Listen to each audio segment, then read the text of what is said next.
Alhamdulillahi Rabbil Alamin. Wabihi nasta'inu ala umurid dunya waddin. Wassalatu wassalamu ala asrafil anbiya'i wal mursalin, Sayyidina wa maulana Muhammadin wa ala alihi wa ashabihi wa dhurriyyatihi ajma'in wa man tabi'ahum bi ihsanin ila yaumiddin. Asyhadu an la ilaha illallah al-malikul haqqul mubin wa asyhadu anna Muhammadar Rasulullah sadiqul wa'dil amin.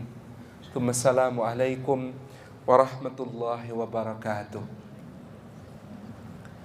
Puji syukur kehadirat Allah Subhanahu wa taala atas limpahan karunia-Nya pada kesempatan siang yang terik tetapi sejuk dengan puasa kita. Yang kita haus, tetapi mudah-mudahan Allah Subhanahu wa taala berminum kita dengan ilmu-Nya. Semoga setiap langkah yang kita tempuh menuju ke rumah-Nya yang agung ini, tiap tapaknya menggugurkan dosa-dosa kita, meninggikan derajat kita di sisi Allah Subhanahu wa taala, dan menjadi pemudah jalan kita semua menuju ke surga. Bapak Ibu yang dirahmati oleh Allah Subhanahu wa taala, berkah adalah sebuah kata yang sangat mahal. Hari-hari ini kita begitu langka bertemu dengan orang yang hidupnya diisi dengan orientasi berkah. Hari ini ketika ada yang sampai bisa mengatakan, jangankan cari yang halal, cari yang haram saja susah. Kita menjumpai kenyataan bahwa di tengah masyarakat kita gejala untuk tidak mementingkan sesuatu yang halal, sesuatu yang benar, sesuatu yang bersih, sesuatu yang murni terjadi. Maka kenapa buku ini ditulis? Lapis-lapis keberkahan agar kita kembali memaknai dan menemukan keindahan di dalam sesuatu yang berkah. Agar berkah itu menjadi ukuran bagi kita dalam mencari kebaikan di dalam hidup. Bukan sekedar berbahagia. Karena kebahagiaan tidaklah menjamin kebaikan yang paling puncak. Dulu kalau orang Arab menikah, mereka saling mendoakan dengan kata-kata birrafa'i wal banin. Semoga bahagia dan banyak anak. Sayyidina Uqail bin Abi Thalib radhiyallahu anhu ketika didoakan demikian beliau berkata, jangan begitu, tetapi doakanlah seperti Rasulullah SAW mendoakan, yaitu barakallahu lak wa baraka alaik wa jama'a bainakuma fi khair. Birrafa'i wal banin, semoga bahagia dan banyak anak. Kenapa? Bukan ukuran puncak kebaikan. Karena sesungguhnya bahagia sejatinya seorang mukmin, seorang muslim adalah di akhirat di sisi Allah Subhanahu wa ta'ala. Adapun dunia adalah tempat ujian. Maka saya sering bercerita dulu kalau terpaksa menceritakan kepada anak-anak saya cerita dari barat, Cinderella, Snow White, atau semacamnya, yang kemudian diakhiri dengan kalimat pangeran dan putri menikah, mereka hidup bahagia selama-lamanya. Saya selalu mengganti endingnya dengan mengatakan pangeran dan putri menikah. Kadang-kadang mereka mendapat nikmat lalu bersyukur, kadang-kadang mereka mendapat musibah lalu bersabar. Mereka hidup istiqamah dalam ketaatan, wafat husnul khatimah, baru sesudah itu bahagia selama-lamanya. Ketika anak saya Hilma sudah beranjak besar dan kemudian bisa membaca sendiri, dia mengatakan, "Bah, kok ceritanya beda dengan yang Abah ceritain dulu." Saya katakan memang sedemikian itulah. Nah, hakikatnya tidak ada di dunia ini bahagia yang selama-lamanya. Semuanya sementara. Justru bahagia menjadi utuh kalau ada duka yang mengantarainya. Justru yang lapang menjadi terasa indah kalau ada sempit yang pernah dicicipi. Justru mendapatkan sesuatu menjadi punya makna kalau kita pernah kehilangan. Itulah dunia. Bahagia yang selama-lamanya hanya di akhirat. Allah sudah bersumpah untuk memberi ujian berupa bala. Bala itu dengan jelas dia sebut minal khawf wal ju' wa naqsim minal amwal wal anfus wal thamarat wa basyiris sabirin.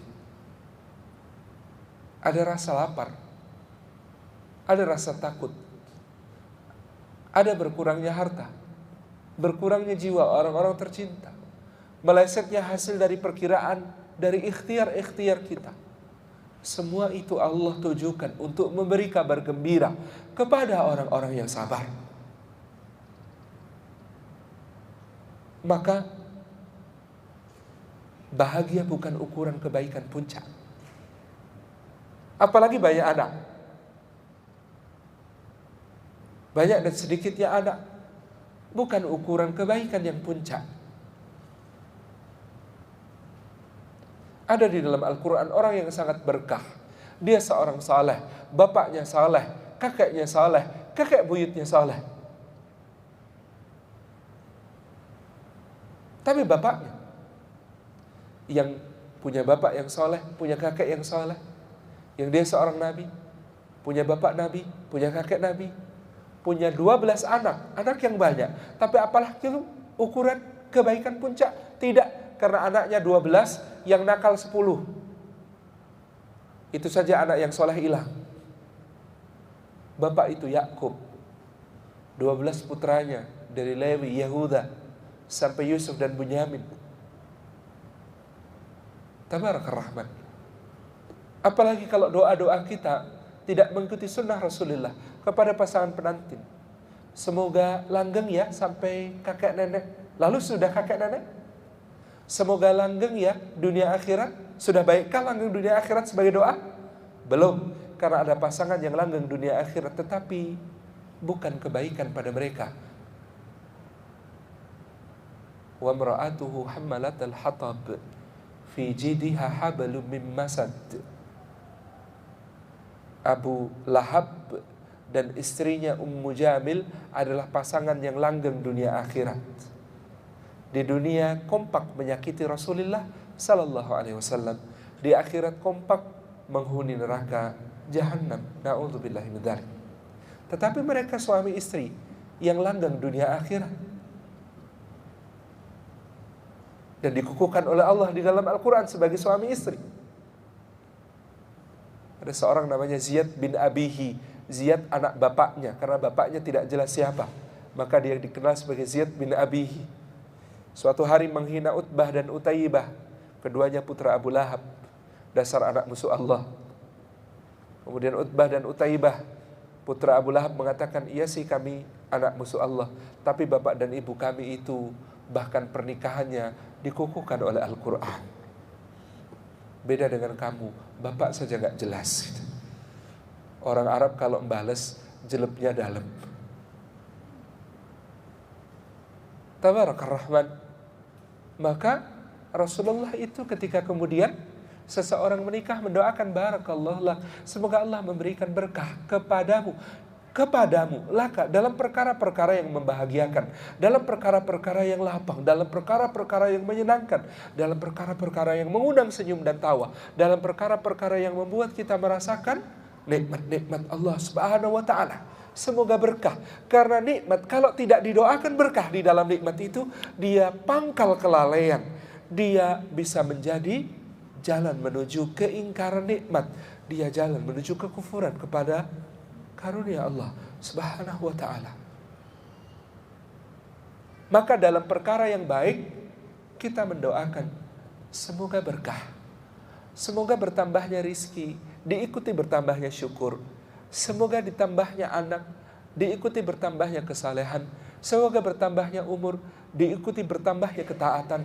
Semoga bertambahnya hari di dalam hubungan pernikahan itu, ditambahkan oleh Allah sakinah, ditambahkan oleh Allah mawaddah, ditambahkan oleh Allah rahmah, ditambahkan oleh Allah berkah kesemuanya, kebaikan.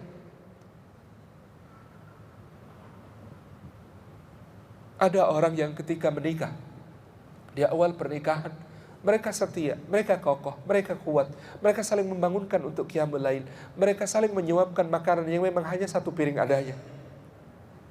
Tetapi ketika keadaan ekonominya membaik, ketika kemudian mereka meniti karir yang lebih tinggi, bagi sang suami, sekretaris di kantor jadi tampak lebih cantik daripada istrinya. Bagi sang istri, supir pribadi jadi lebih ganteng daripada suaminya. Karena tidak ada berkah, karena tidak didoakan berkah. Demikian pula wa baraka alaik, dan semoga berkah atasmu dalam perkara-perkara yang menyesakkan, dalam perkara-perkara yang membuat jerih, dalam perkara-perkara yang membuat sedih, dalam perkara-perkara yang kita kehilangan, kita merasa sempit, yang kita menangis, yang kita berduka. Semoga tetap ada berkah. Sebab musibah pasti terjadi. Kalau musibah itu tidak didoakan berkah padanya, musibah bisa menjadi pangkal putus asa. Musibah bisa menjadi rusaknya hubungan. Musibah bisa menjadi awal dari kehancuran yang lebih besar. Maka kita mendoakan musibah itu dengan antisipasi doa berkah. Wa baraka alaik. Karena dengan doa berkah itu, maka setiap musibah kita diberi kekuatan dengan sabar. Karena dengan doa berkah itu, maka musibah justru semakin mendekatkan kepada Allah Subhanahu wa ta'ala. Semakin rajin amal salehnya, semakin tekun qiyamul lailnya, semakin banyak sedekahnya, semakin menginsyafi, semakin kuat zikirnya, semakin mendekat, bersimpuh, hanya mengandalkan Allah, tawakal kepadanya. Wa baraka alaik. Wa jama'a bainakuma fi khair. Dan doa itu dipungkasi dengan sebuah doa penutup yang sangat indah. Dan semoga Allah menghimpunkan kalian berdua di dalam kebaikan kesemuanya, di dunia dan di akhirat. Kebaikan di dunia adalah ketaatan, kebaikan di akhirat adalah ridha dan surganya. Itu gambarannya. Di dalam asas hidup kita, di antaranya pernikahan, ada berkah yang harus senantiasa hadir. Kalau begitu, apa itu berkah? Kata baraka, ya beriku, tak berikan. Kata Imam Khalil bin Ahmad, imam dalam bidang nahwu, kata baraka, ya beriku, tak berikan. Pada mulanya digunakan orang Arab untuk menggambarkan sekawanan unta yang menderum di wahah, di oase, di tengah padang pasir. Unta itu menderum di situ, meminum dari mata airnya, bernaung di bawah rindang pepohonannya, menghimpun tenaga, beristirahat, menikmati saat-saat yang damai dan tentram untuk mempersiapkan diri menghadapi perjalanan panjang melintasi gurun. Maka unta yang menderum itu mendapatkan kecukupan, mendapatkan kenikmatan, mendapatkan kesejukan. Lalu orang Arab menggambarkan barakah, penambahan huruf alif pada huruf ba-nya, barika, yubariku, bukan lagi barika ya beriku. Maka kalau kita mendoakan, sebaiknya kita mendoakan dengan kata mubarak atau barakallahu fik. Karena kalau kita cuma mengatakan mabruk, arti asal dari mabruk adalah semoga engkau diderumkan, sebagaimana unta menderum itu. Menambahkan huruf alif untuk menggambarkan keadaan yang penuh dengan kebaikan. Menggambarkan keadaan yang penuh dengan kebaikan, seperti apapun di luarnya, seperti apapun di sekitarnya, tetapi dia penuh kebaikan. Sehingga barakah itu Kata beliau, Al-Khalil bin Ahmad kemudian memiliki setidak-tidaknya 3 lapis makna. Yang pertama, al-luzum was-subut, tetap dan melekat. Yang kedua, an-nama wa-ziyadah, tumbuh, berkembang, bertambah. Yang ketiga, as-sa'adah, rasa bahagia, rasa beruntung, rasa mendapatkan keuntungan. Yang pertama, barakah itu punya makna al-luzum wa thubut, tetap dan melekat. Sehingga barakah itu menggambarkan keadaan di mana ada nikmat yang selalu tetap dan melekat pada diri seseorang, tidak pernah meninggalkannya. Saya teringat ungkapan Ibnu Taimiyah rahimahullah ta'ala, apa yang dilakukan para musuh kepadaku kalau mereka membuangku itu menjadi rehlah, kalau mereka memenjarakanku itu menjadi sebuah rehat, kalau mereka membunuhku maka aku berjumpa dengan kekasih yang aku rindukan. Semua keadaanku adalah kebaikan.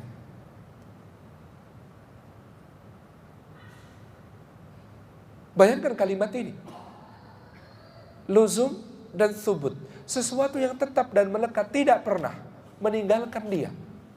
Surgaku tidak pernah meninggalkanku. Dibuang itu tamasya, di penjara itu istirahat bermakna, dibunuh itu berjumpa kekasih tercinta. Maka apa yang luzum dan thubut, apa yang senantiasa tetap dan melekat, yang menjadi prasyarat dari makna keberkahan itu, ia adalah iman. Dan kita teringat ungkapan yang lebih agung dari Nabi sallallahu alaihi wasallam. Beliau bersabda, ajaban li amril mu'min kana kullu amrihi khair. Menakjubkan urusan orang beriman, semua urusannya itu adalah kebaikan. Dan itu tidak terjadi melainkan hanya kepada orang-orang yang beriman. Artinya itu hanya terjadi semata-mata disebabkan oleh iman yang ada padanya. Rasulullah menjelaskan, yakni apabila dia mendapat nikmat dia bersyukur, apabila dia mendapat musibah dia bersabar. Kedua keadaan itu sama baiknya bagi dia, tidak ada beda sama sekali. Luzum dan thubut, nikmat ini asluha thabit, berakar kokoh di dalam dada kita. Iman itulah yang menjaminkan adanya berkah di dalam kehidupan kita. Maka seseorang tidak bisa dikatakan punya berkah kalau dia tidak beriman. Maka seseorang hidupnya meskipun namanya berkah, Benedictus itu artinya berkah, Paus Benedictus itu artinya paus berkah, tapi tidak berkah. Karena kemudian ada sesuatu yang tidak dia miliki. Kenalnya dengan Allah, kenalnya dengan Rasulullah sallallahu alaihi wasallam, imannya kepada yang gaib, kesemuanya tidak sesuai dengan yang dipersyaratkan. Berkah itu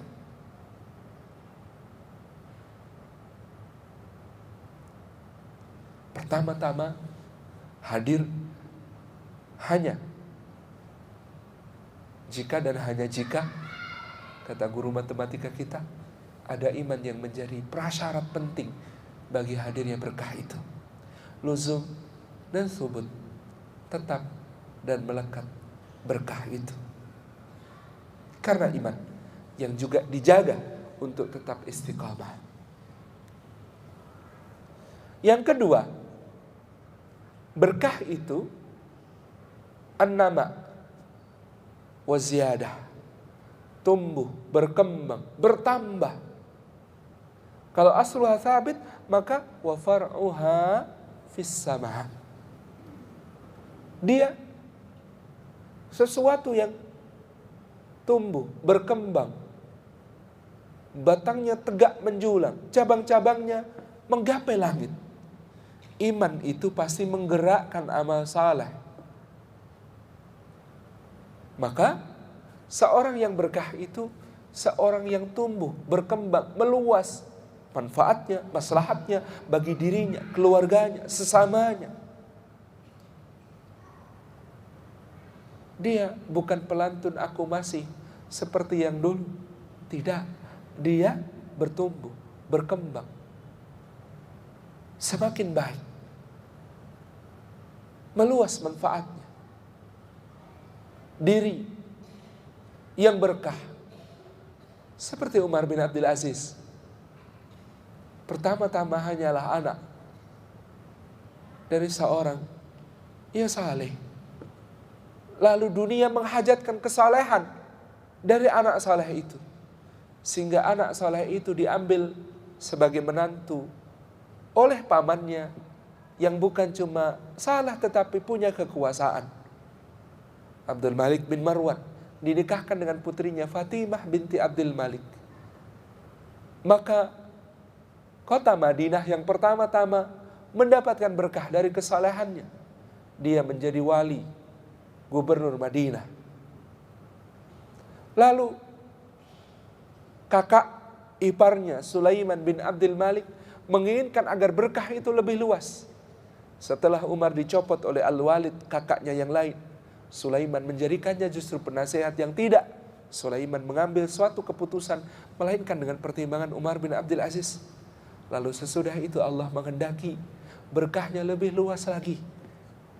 Sehingga ketika Sulaiman bin Abdul Malik wafat, adiknya masih belum cakap, anak-anaknya masih kecil, dan dia atas bisikan Raja bin Haywah tidak punya pilihan lain kecuali untuk menunjuk Umar bin Abdul Aziz sebagai penggantinya sementara.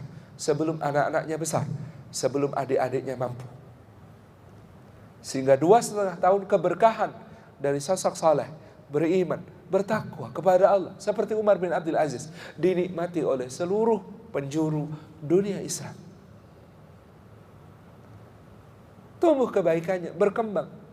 Tidak wajib bagi kita untuk menjadi seluas kebaikannya seperti Umar bin Abdul Aziz, karena kita memang dengan beliau tidak bisa diperbandingkan keutamaan beliau. Bagikan langit yang begitu tinggi di atas kita yang berada di sebuah sumur kering. Tetapi kita minimal dari soleh yang jomblo menjadi soleh yang menjadi suami, itu sudah bertambah satu kebaikan. Sudah meluas kepada satu kebaikan. Dari soleh yang suami menjadi solehnya bapak, itu sudah bertambah lagi satu peran kebaikan untuk diluaskan. Dari soleh yang menjadi bapak, mungkin ketua RT atau minimal muadzin masjid. Keadaan-keadaan yang terus tumbuh, berkembang, meluas kebaikan-kebaikan, kesalehannya. Harta pun demikian. Harta yang berkah, yang tumbuh, berkembang, bukan besarnya, tetapi maslahatnya, manfaatnya bagi sesama. Kendaraan yang bukan hanya untuk kita naiki, tetapi menghantar ke tempat-tempat yang baik. Menghantar ke majelis ilmu. Membawa kepada amal-amal saleh. Ikut menumpang di sana orang-orang yang pergi ke majelis ilmu. Ikut menumpang di dalamnya orang fakir yang membutuhkan tumpangan, orang sakit yang minta diantar ke rumah sakit. Semua itu kebaikan yang tumbuh meluas menjadi ciri dari berkah. Sesudah iman yang tetap dan melekat, maka amal seseorang meluas, meninggi. Bahasa Jawanya ngeremboko, semakin kemudian dalam ungkapan Allah Subhanahu wa taala, wa far'uha fis sama. Cabang-cabangnya menggapai langit. Dia lebih terkenal memang di langit daripada di bumi. Itu orang-orang berkah. Dengan munajat malamnya, dia selesaikan semua masalahnya. Teradu hanya kepada Allah, sehingga pada siang hari yang didapati manusia darinya hanya senyum yang sangat indah. Dengan puasanya, Dia redam segala hawa nafsunya. Sehingga yang didapati manusia dari dia hanyalah akhlak. Seorang yang aman, tidak berbahaya dekat dengan dia, tidak merugikan sedikit pun dia itu, tidak menyakiti baik dengan lisan ataupun perbuatan. Ramah, nyaman kalau berada di dekatnya. Kita mendapatkan kalimat yang falyaqul khairan aw liyasmut, perkataan yang baik, atau kalau tidak dia diam. Hatta menatap wajahnya kita sudah menemukan telaga kesalehan. Hatta melihat dia bergerak kita mendapatkan inspirasi amal saleh. Karena seluruh dirinya terbimbing oleh Allah Subhanahu wa taala, seperti yang disebutkan oleh Rasulullah ketika seorang hamba mendekat kepada Allah. Allah paling suka didekati dengan apa yang dia fardukan. Allah terus membuka kesempatan karena setiap hamba yang dekat kepada Allah dengan yang fardu, kemudian akan menambah dengan yang nafilah, yang sunnah, sampai Allah mencintainya. Kalau Allah sudah mencintainya, dalam hadis qudsi itu, kalau aku sudah mencintainya, maka aku menjadi mata yang dia gunakan untuk melihat, telinga yang dia gunakan untuk mendengar, lisan yang dia gunakan untuk bicara, tangan yang dia gunakan untuk bertindak, kaki yang dia gunakan untuk melangkah. Seluruh hamba yang berkah ini hidup bergerak dalam iradah syar'iyahnya Allah Subhanahu wa taala. Kemanapun dia pergi, tertebar cahaya Allah. Kemanapun dia pergi, dia menjadi alat bagi rahmatnya Allah Subhanahu wa ta'ala. Sebab dia begitu dekat kepada Allah, kian dekat dan kian dekat. An-nama wa ziyadah, tumbuh berkembang. Yang ketiga, as-sa'adah. Unsur dari berkah itu muncul rasa bahagia di dalam hati kita, dalam perasaan kita. Bahagia yang seperti apa? Bahagia karena ketaatan pada Allah. Itu batas minimalnya. Bahagia karena kita berada di dalam ketaatan pada Allah. Itu batas minimalnya. Kata Nabi SAW, mukmin itu yang dibahagiakan oleh ketaatannya dan disedihkan oleh kemaksiatannya. Itu orang berkah yang berbahagia dengan sebab ketaatannya kepada Allah. Bukan bahagia bersebab benda-benda. Bukan berbahagia semata-mata bersebab karunia-karunia. Lihat Sayyidina Umar bin Khattab radhiyallahu anhu. Harta kemaharajaan Persia dikirim tumpah ruah ke Madinah oleh Sayyidina Sa'ad bin Abi Waqqas radhiyallahu anhu. Maka Umar melihat semua timbunan harta itu, dia bukan berbahagia sebab dia pribadi berkah. Bahagianya bukan karena itu. Dia melihat itu dan dia menangis.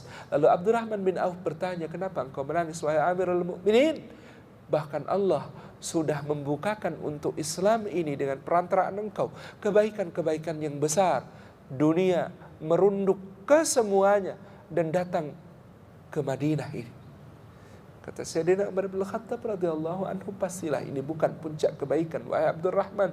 Demi Allah ini pastilah bukan kebaikan.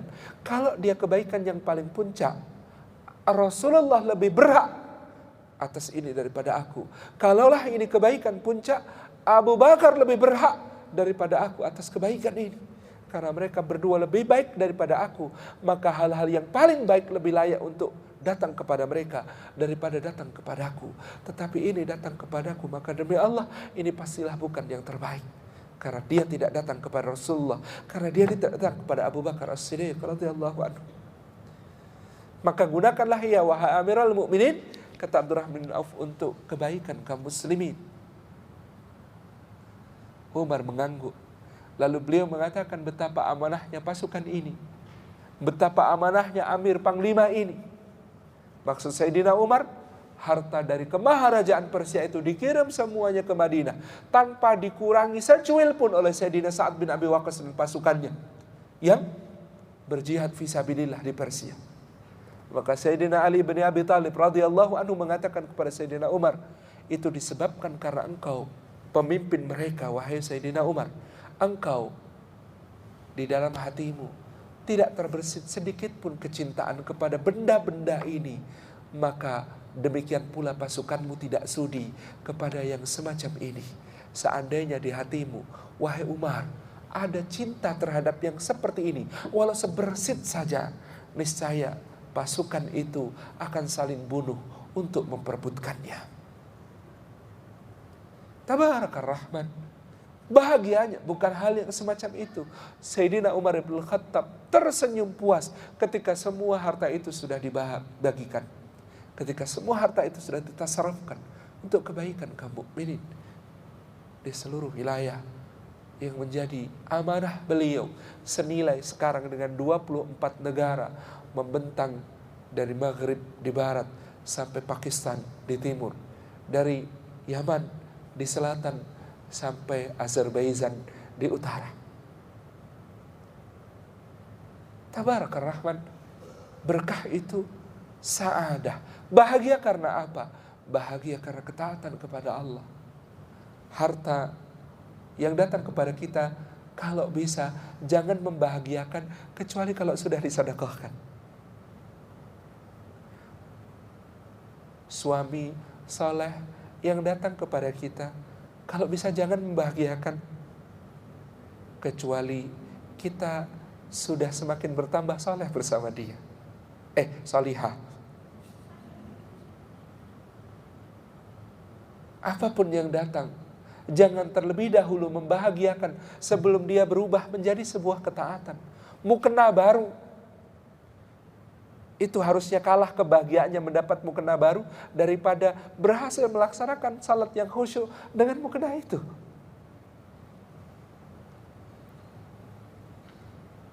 Mobil yang baru, harusnya kebahagiaan kita terhadap mobil baru itu kalah dari ketika mobil yang baru itu membuat kita bisa mengajak tetangga hadir ke majelis taklim di Masjid Baitul Ihsan. Allah Subhanahu wa taala meletakkan kebahagiaan di hati seorang mukmin pada tempat-tempat yang berkah, pada kegiatan-kegiatan yang berkah, pada berbagai macam hal yang berkah. Ini sa'adah, kebahagiaan yang menjadi ciri keberkahan. Ketika hari ini kebahagiaan dalam ketaatan begitu mahal, orang pengajian berat, pergi klub malam ringan, orang hadir salat tarawih rasanya berat, orang pergi ke tempat maksiat bisa tertawa, tetapi datang ke berbagai amal saleh berat bagi dia, tidak membahagiakan, menyiksa. Duduk di majelis ilmu terasa tersiksa. Salat menjadi beban. Kita tahu dengan begitu hari ini makna berkah dalam makna sa'adah ini mahal sekali. Bahagia di dalam ketaatan kepada Allah Subhanahu wa ta'ala. Jadi 3 makna berkah. Al-luzum wa thubut, tetap dan melekat seperti iman yang kokoh di dalam dada kita. An-numu wa ziyadah, nama wa ziyadah, tumbuh, berkembang, meluas. Amal-amal saleh yang menjadi maslahat bagi diri kita, keluarga kita, sesama kita. Meluas. Dan sa'adah, kebahagiaan yang tumbuh, terbersit setiap kali di hati kita ketika kita berhasil melakukan amal-amal kebaikan, bukan semata oleh hal-hal yang bendawi, hal-hal yang hartawi, hal-hal yang zahir, fisik saja. Ini makna kata itu berkah. Maka di bulan Ramadan Allah Subhanahu wa ta'ala memberikan kepada kita lapis-lapis berkah itu. Dalam bahasan saya, bagian pertama beriris-iris asas makna, saya menjelaskan tentang irisan-irisan makna keberkahan itu. Bagian kedua tentang bertumpuk-tumpuk bahan karya. Apa saja yang bisa kita karyakan di dalam menggapai keberkahan. Dari seayat ilmu, setetes rezeki, segera amal, sampai seisi bumi. Dan dalam makna seisi bumi itu diantaranya adalah ada detak-detik waktu yang berkah. Dan di antara waktu yang berkah itu adalah Ramadan kita. Ramadan seperti sabda Nabi sallallahu alaihi wa alihi wasallam, ayuhan nas qad adhallakum syahrun mubarak. Kalian telah dinaungi sebuah bulan yang penuh dengan keberkahan, yaitu kebaikan yang sangat banyak. Bulan yang fardu dilipatkan oleh Allah tak hingga yang sunnah dinilai sebagai fardu. Amal-amal saleh begitu besar kebaikannya. Pintu surga dibuka sampai aromanya terasa untuk kita. Semerbak harum di mana-mana. Pintu neraka ditutup, setan-setan dibelenggu sampai kita lalu bisa mengenali diri kita sendiri. Di luar bulan Ramadan mungkin kita bisa menyalahkan astagfirullahaladzim gara-gara setan. Tapi di bulan Ramadan, kalau kita ternyata selama ini mengambing hitamkan setan, kita perlu beristighfar dan minta maaf kepadanya. Ternyata tanpa digoda setan, kita ini memang sudah jelek gitu. Kata setan, salah siapa? Saya gak pernah goda situ, wong situ gak digoda aja sudah terjerumus sendiri. Tabarakar Rahman. Keindahan Ramadan ini tak habis-habis, berlapis-lapis, penuh, luar biasa. Untuk menjadi orang yang berkah, seberkah bulan itu.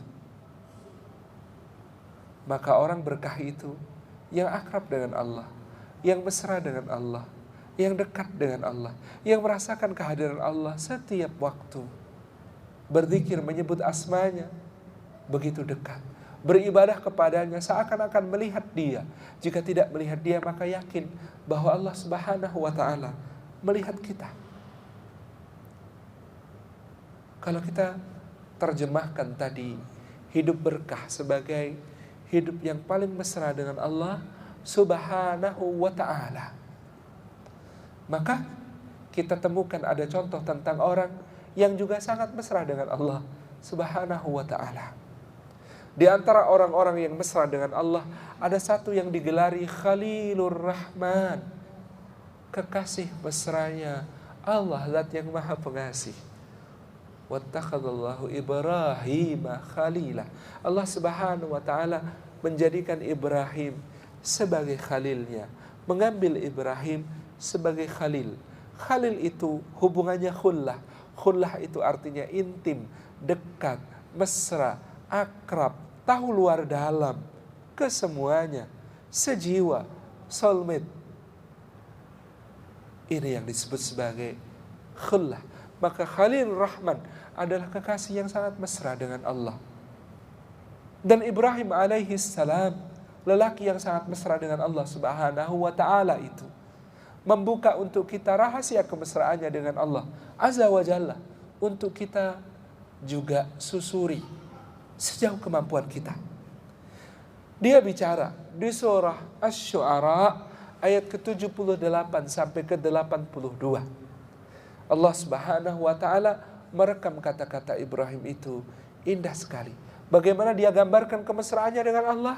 Satu, alladzi khalaqani fahuwa yahdin.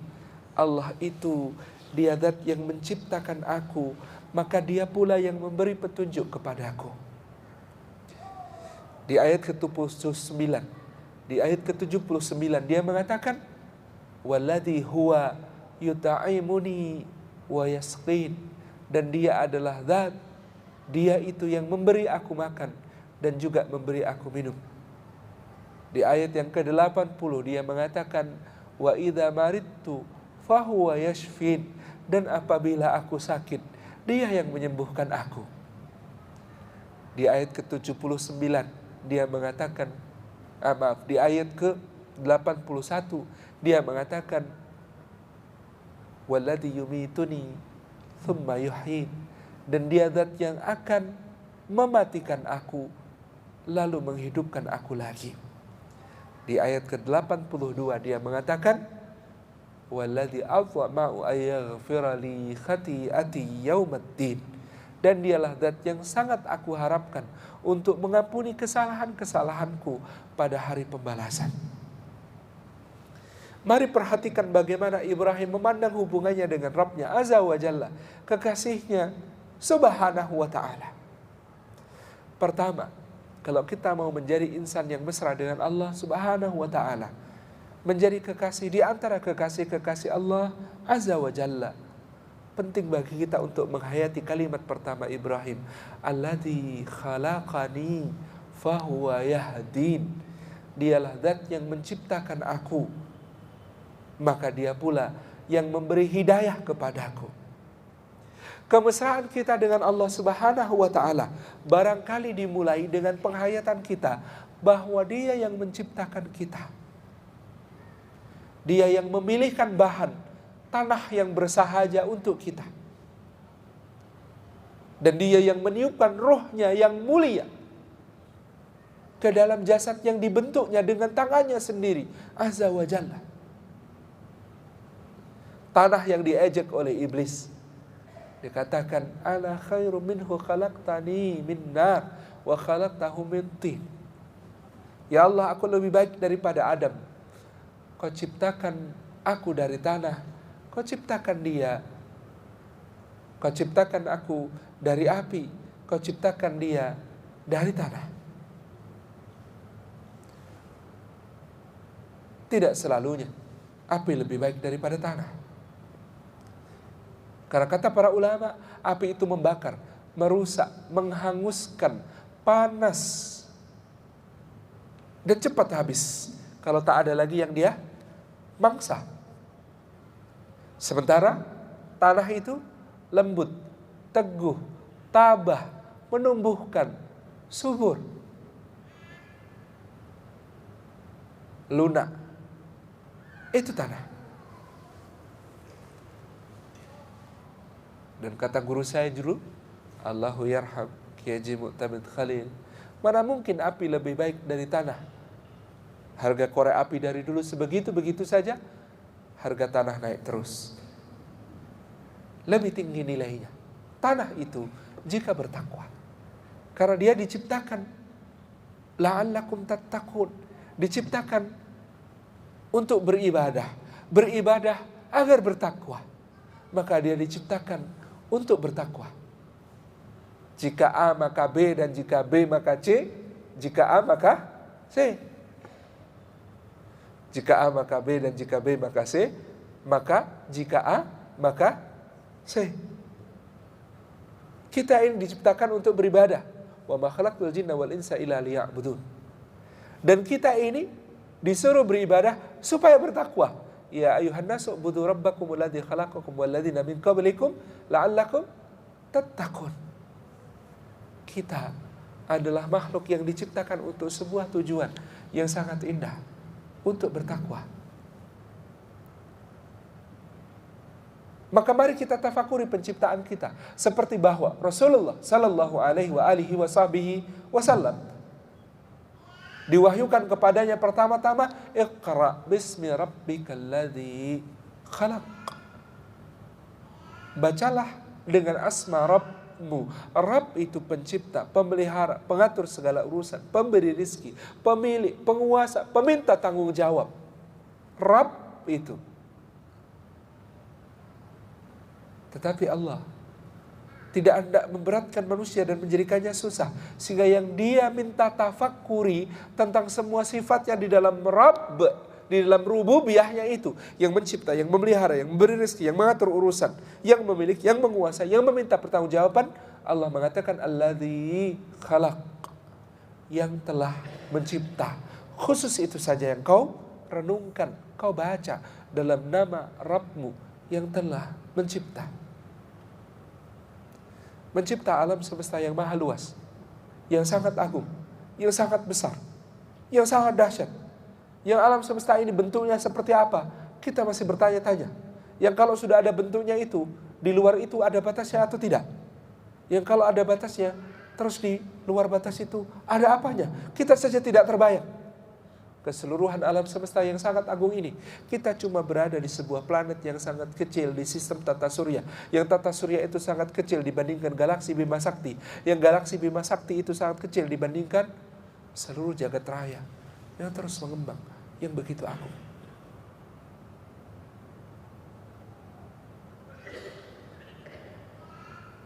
Belum lagi bicara tentang makhluk-makhluk Allah, penciptaan yang sangat dahsyat, yang tidak tampak oleh mata, atau yang sangat kecilnya juga tidak tampak oleh mata, atau yang sangat besarnya juga tidak tampak oleh mata.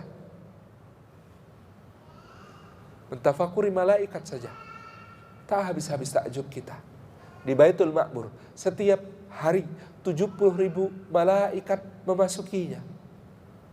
Dan yang masuk itu tidak pernah keluar lagi. Tetapi Baitul Ma'murnya Allah Subhanahu wa ta'ala itu, tempat ibadah di langit itu, tidak pernah sesak.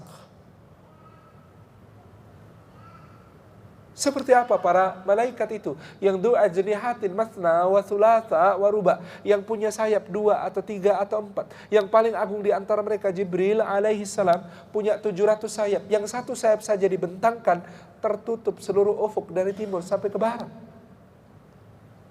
Mau sombong apa kita kalau malakul maut itu malaikat yang diperintahkan Allah untuk mematikan manusia. Bumi ini seperti gumpalan kapas kalau diletakkan di antara kedua matanya. Sangat agung, sangat akbar, besar, mulia.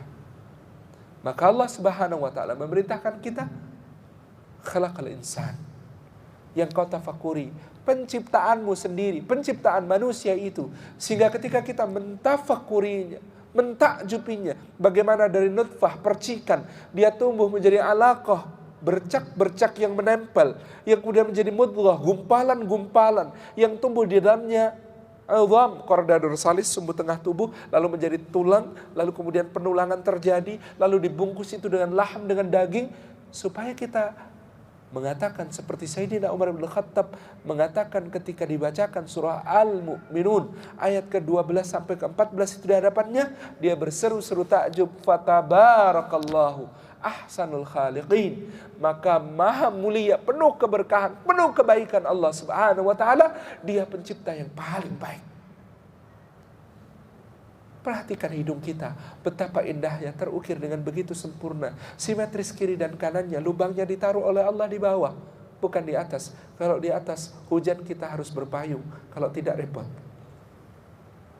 Betapa takjubnya kita akan udara yang masuk melalui tempat itu. 300 liter oksigen dibutuhkan, diasup setiap harinya, dan Allahu Akbar, alveolus kecil yang ada di dalam paru-paru memilah apa yang dibutuhkan tubuh dan apa yang tidak untuk dikeluarkan kembali. Yang dibutuhkan tubuh itu disuntikkan ke dalam darah, diangkut ke seluruh tubuh, memberi daya hidup kepada keseluruhan diri kita.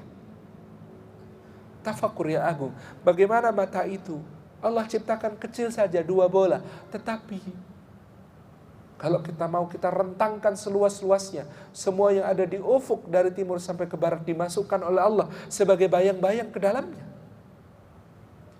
Tafakur penciptaan itu, betapa indahnya. Satu rambut kita gugur jatuh, dan kita tidak bisa membuat yang serupa dengan rambut itu sama sekali. Allahu Akbar, kita diberikan kulit yang betapa indahnya kulit itu. Tetapi sebenarnya tempat hidup bagi begitu banyak makhluk yang menempel selama perjalanan dari rumah sampai ke Masjid BI. Allahu Akbar. Tafakur pada penciptaan itu. Dan sesudah itu, mohon kepada Allah seperti yang diisyaratkan Ibrahim, fahuwa yahdin, maka dia yang memberi petunjuk kepadaku. Sebab kalau mengandalkan penciptaan saja, iya, kita ini manusia, makhluk yang paling indah. Allah di suwarakum fa ahsana suwarakum. Allah Subhanahu wa ta'ala yang memberi bentuk kepada kita, maka dia perindah bentuk itu seindah-indahnya. Laqad khalaqnal insana fi ahsani taqwim. Manusia ini diciptai dalam proporsi yang paling indah. Maka kata Allahu yahfaduh Ki Anwar Zahid, coba jajarkan manusia yang paling jelek dengan makhluk lain yang paling cakep. Manusia bahkan yang paling jelek masih tetap lebih cakep dari makhluk lain yang paling cakep. Allah Subhanahu wa taala membuat keindahan itu, proporsi itu. Tetapi sesungguhnya keindahan penciptaan kita ini tidak ada sama sekali nilainya kalau tidak disertai dengan hidayah. Bahkan kalah dari hewan, binatang. Calon ayam dijual di pasar bernama telur. Kalau kita kepada pedagang telur itu menawarkan calon manusia, dia jijik. Keluaran sapi bertruk-truk setiap hari diangkut ke dataran tinggi di Wonosobo untuk perkebunan sayur mayur di sana. Kalau kita bawa satu truk keluaran manusia, kita disuruh pulang oleh para petaninya. Sup dibuat dari air liurnya burung, harganya 500.000 semangkuk. Kalau kita tawarkan daripada air liur burung, bagaimana kalau bahannya air liur saya? Maka restoran itu bubar orang-orangnya. Kalau ada seekor kambing, pemuda kambing nakal menghamili pemudi kambing milik tetangga, maka pemilik kambing yang dihamili kira-kira marah, sedih, atau gembira? Gembira. Tetapi kalau itu dilakukan manusia, pastilah dia murka. Ini menunjukkan bahwa kalau tanpa hidayah kita kalah dari binatang. Maka doa kita yang paling penting setiap hari adalah memohon hidayah kepada Allah Subhanahu wa ta'ala, sehingga Rasulullah menuntutkan kepada kita untuk membaca doa mohon hidayah ini sehari minimal 17 kali. Sesudah kita memuji Allah, sesudah kita memuliakan Allah, sesudah kita mengagungkan Allah, sesudah kita berikrar kepada Allah bahwa hanya kepadanya kita menyembah dan kepadanya kita mohon pertolongan, maka kita mengatakan ihdinas siratal mustaqim. Permohonan yang paling tulus kita unjukkan kepada Allah. Doa kita yang paling penting kita ulang-ulang setiap hari minimal 17 kali. Doa itu, ya Allah, beri hidayah kami ke jalan yang lurus.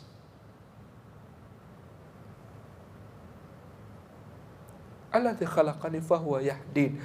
Maka kita ini terus memohon hidayahnya Allah, bimbingannya Allah, tidak henti-henti. Karena tanpa bimbingan Allah, sedetik saja, sekejap mata saja, barangkali di saat itu kita akan berada dalam keadaan yang sangat membahayakan diri kita dunia dan akhirat.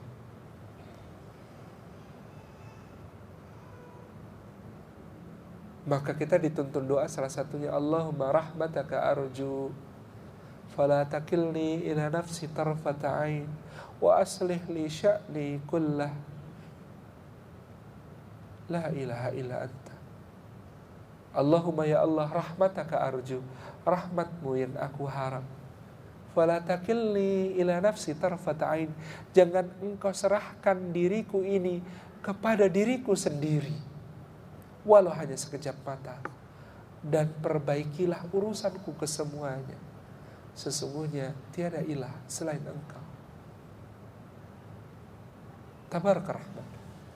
Hidayah itu sesuatu yang paling penting untuk kita mohon kepada Allah. Jalan itu, jalan yang kita minta kepada Allah, sering saya ulang di sini, bukan jalan yang mulus, tetapi jalan yang lurus.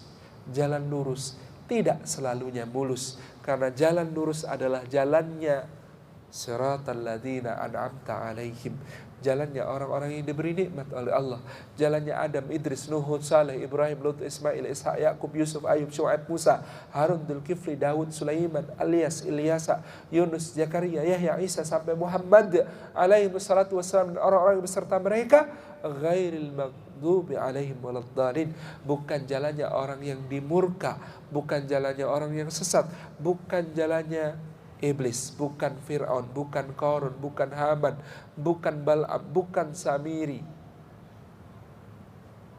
bukan Abu Lahab, bukan Abu Jahal, bukan Nadhr bin Haris, bukan Uqbah bin Abi Mu'ayth, bukan Al-As bin Wa'il Sahmi, bukan Walid bin Mughirah, bukan Utbah bin Rabi'ah, bukan jalan orang yang dimurkai oleh Allah, dan bukan jalan orang yang sesat, bukan jalan Abdullah bin Ubay bin Salul, bukan jalannya orang-orang ahli kitab yang telah merubah Alkitab dan menyimpangkannya padahal mereka mengetahui, dan bukan jalan orang ahli kitab yang kemudian mereka tidak mengerti jalan tetapi menerka-nerka dan diberi waham oleh syaitan untuk beribadah di atas kesesatan. Na'udzubillah min dzalik.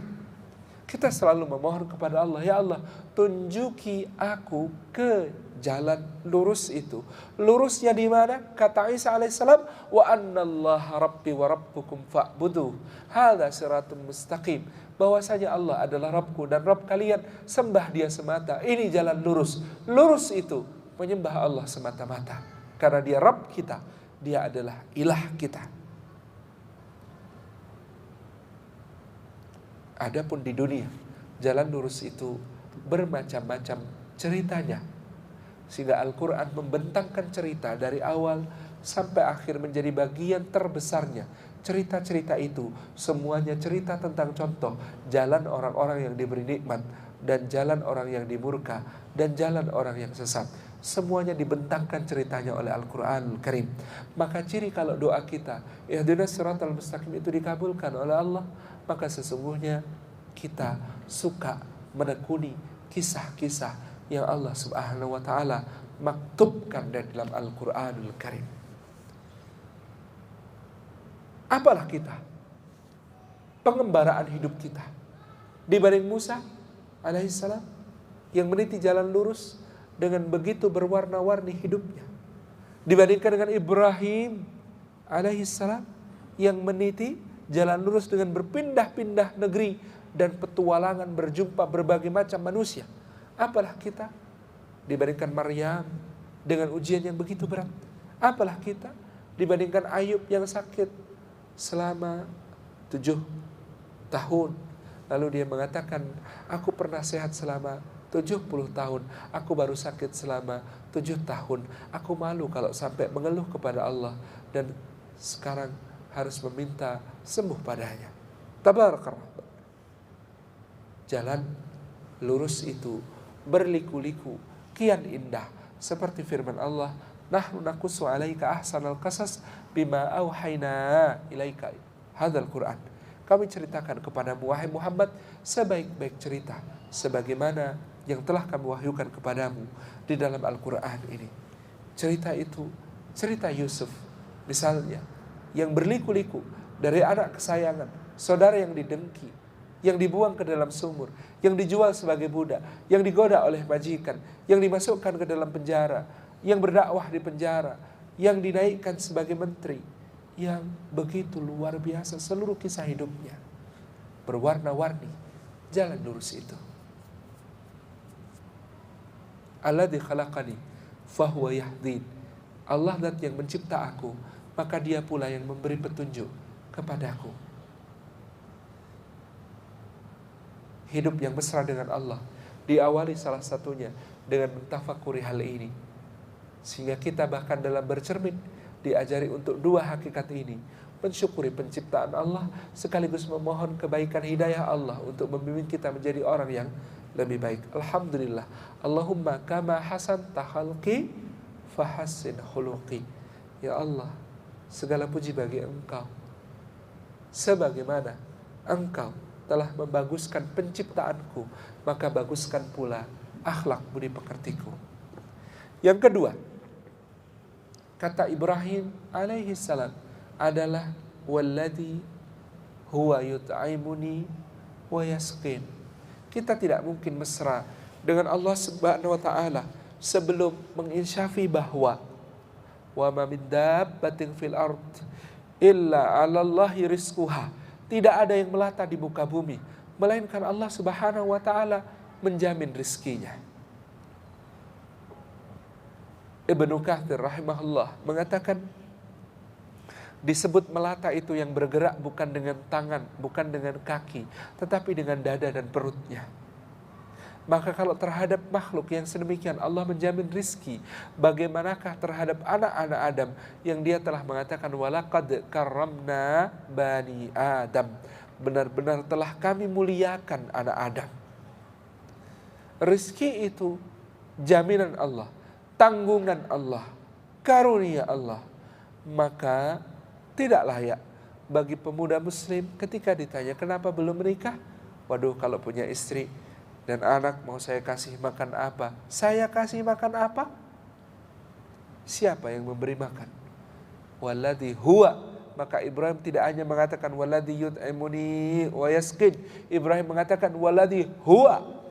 Seakan-akan untuk memberi penegasan bahwa kita tidak mungkin mesra dengan Allah kecuali yakin bahwa rizki itu tanggungan Allah. Walladhi huwa. Dan dia itu zat yang adalah dia yang memberi makan dan dia yang memberi minum kesemuanya.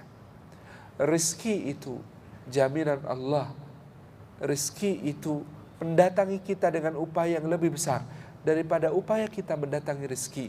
Rizki itu hakikat yang diajarkan oleh bapak-bapak kita dulu, ibu guru kita dulu, dengan lagu yang sangat sederhana, cicak-cicak di dinding, diam-diam merayap. Kalau kita menjadi cicak, kata seorang kiai, mungkin kita komplain kepada Allah, ya Allah, engkau salah desain. Kenapa salah desain? Aku hanya bisa diam-diam merayap, sementara semua makananku terbang ke sana kemari, punya sayap. Bagaimana aku bisa makan kalau begini caranya? Karena aku tidak sanggup mengejar mereka, tidak sanggup memburu mereka. Mereka terbang, mereka bersayap. Tetapi hakikat rizki seperti lagu itu, siapa yang datang, nyamuk atau cicak? Nyamuk. Lagunya berbunyi, datang seekor nyamuk. Yang datang rezekinya, bukan dia yang mendatangi, datang seekor nyamuk. Tugas dia berikutnya hanya hap lalu ditangkap. Hatam, itu lagu rizki. Begitu sederhana. Allahu Akbar, inilah rizki kita. Bukan angka-angka, bukan gaji. Ada orang yang mengira rizkinya adalah gaji. Belum tentu. Rizkinya adalah angka-angka gaji yang ada padanya. Karena ada orang bekerja keras seumur hidupnya, membanting tulang sampai linu-linu, memeras keringat sampai kering. Pada umur 63 tahun, terkumpul di depositonya 100 triliun rupiah. Besok pagi meninggal. 100 triliun yang dia kumpulkan dari hasil kerjanya itu, rezeki siapakah dia? Barangkali rezeki anak keturunannya, barangkali juga rizki dari orang-orang yang menjadi musuh bisnisnya. Allah Maha Kuasa untuk mengalirkan kepada siapapun yang telah tertulis di sisinya Lauhul Mahfuz bahwa dia berhak atas rizki itu. Ada orang mengira bahwa kalau dia berpendapatan 100 juta per bulan, itu pula lah rizkinya. Sehingga dia kejar karir sampai mendapatkan gaji 100 juta per bulan. Dan ketika gajinya 100 juta per bulan, ingin makan gurih, kata dokter, jangan pak kolesterolnya. Ingin makan manis, jangan pak diabetesnya. Ingin makan asin saja, jangan pak hipertensinya.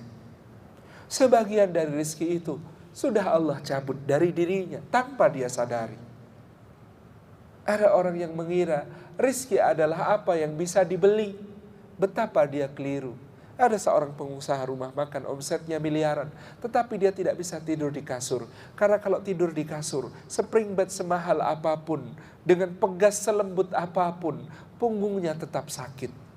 Dia tidak sakit punggungnya itu kalau tidur di atas tikar pandan, itu pun harus yang anyaman tangan buatan Muntilan, Magelang, Jawa Tengah. Kalau tidak di atas tikar itu, punggungnya tetap sakit. Sehingga ketika dia mengisi seminar tentang wirausaha di kota lain, diinapkan di hotel bintang 5, dia tetap dengan setia menggelar tikar pandannya di lantai hotel yang dingin. Karena disitulah dia bisa tidur, bukan di ranjang empuknya. Barangkali ada yang cerita tentang American Airlines. Bulan Februari 2014 diangkat oleh majalah The Economist salah satu komisarisnya, seorang yang berarti memiliki saham besar di sebuah perusahaan yang punya pesawat ratusan unit.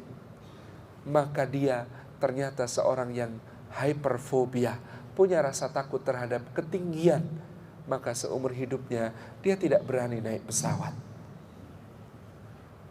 Kamar yang paling mahal mungkin bisa dibeli. Hotel yang paling mewah mungkin bisa di-booking. Anda harus booking beberapa bulan sebelum untuk menginap di kamar termahal di dunia, di Burj Al Arab yang mengklaim diri sebagai bintang 7 seperti Puyer di negara kita. Burj Al Arab di Dubai, kamar termahalnya sekarang dirupiahkan sekitar 360 juta rupiah. Anda boleh menginap semalam di sana dan Anda bisa membeli harga itu. Kamar yang semalam sewanya 360 juta. Tetapi nikmatnya tidur tidak bisa dibeli. Itu karunia Allah. Kadang-kadang yang tidur di hotel itu mungkin kalah nyenyak dari seorang anak pemulung yang setelah mengikuti bapaknya memungut sampah ke sana kemari, menggelar sebuah kardus, melapisinya dengan koran, dan kemudian tertidur begitu nyenyak. Makanan yang paling nikmat bisa dibeli, paling mahal bisa dibayar. Koki Dudonyong di Paris, Prancis, Anda juga harus memesan berbulan-bulan sebelumnya untuk menikmati masakannya. Chef ini, Koki Dudonyong namanya, kalau dia memasak, maka table manner lengkap dari appetizer sampai dessertnya harganya bisa untuk beli rumah di daerah elit di Jakarta. Tetapi kadang-kadang orang yang makan masakan koki ini kalah merasa nikmat dari seorang petani yang sebagian mencangkul di sawahnya, lalu didatangi oleh istrinya, dibawakan nasi ketan, ditaburi parutan kelapa dengan minuman berupa air nira sedikit, kemudian dia makan di bawah terik matahari disuapi oleh istrinya. Nikmatnya makan tidak bisa dibeli. Itu rezeki dari Allah Subhanahu wa ta'ala. Dan jangan berpikir yang namanya rezeki harus dipunyai. Ada orang yang tidak memiliki, tetapi dia memiliki rezeki atas itu. Ada seorang kenalan tinggal di sebuah kompleks perumahan, di pojoknya yang paling nyempil, rumah paling kecil. Tetangga-tetangganya jauh lebih kaya, mereka punya mobil, dia tidak, tetapi rezekinya rezeki mobil, sehingga tiap hari dia naik mobil.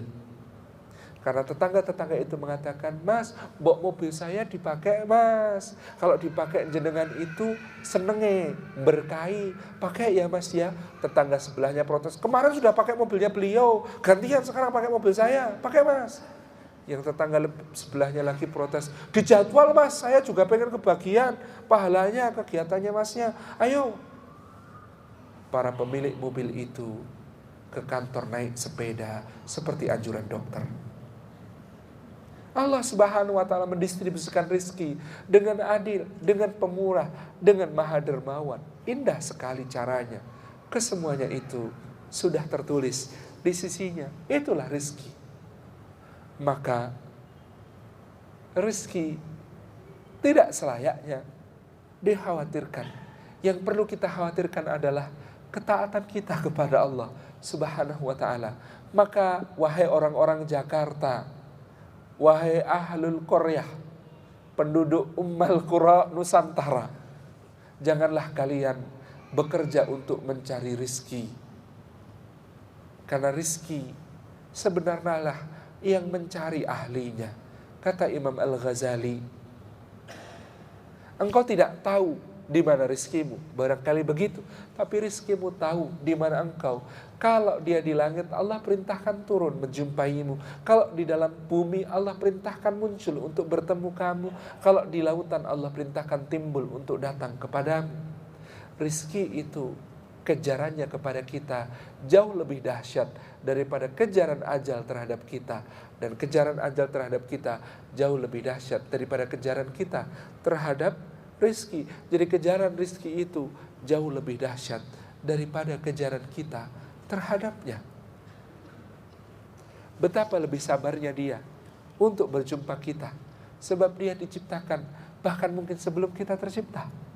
Ada sebutir garam di lautan, berdebur-debur bersama ombak sejak masa awal penciptaan bumi. Ketika bumi benuanya baru satu, Pangaea namanya.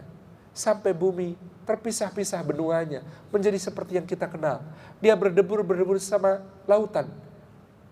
Di Samudra Hindia Allah letakkan, bergerak ke timur bersama angin pasat barat laut, berhembus terus menerus bersama arus laut, bergerak lagi, bergerak lagi, bergerak lagi, masuk ke Selat Malaka, bergerak terus menunggu tahun berikutnya, karena angin ini hanya bertiup 6 bulan dalam setahun. Berdiam dulu selama setengah tahun, bergerak lagi setengah tahun kemudian, terus bergerak sampai Laut Jawa, sampai pesisir Pulau Bangkalan, Madura. Dulu di awal penciptaan Allah sudah memerintahkan dia, wahai garam, tugasmu mengasinkan lidahnya Salim Afillah dan memberi mineral ke dalam darahnya.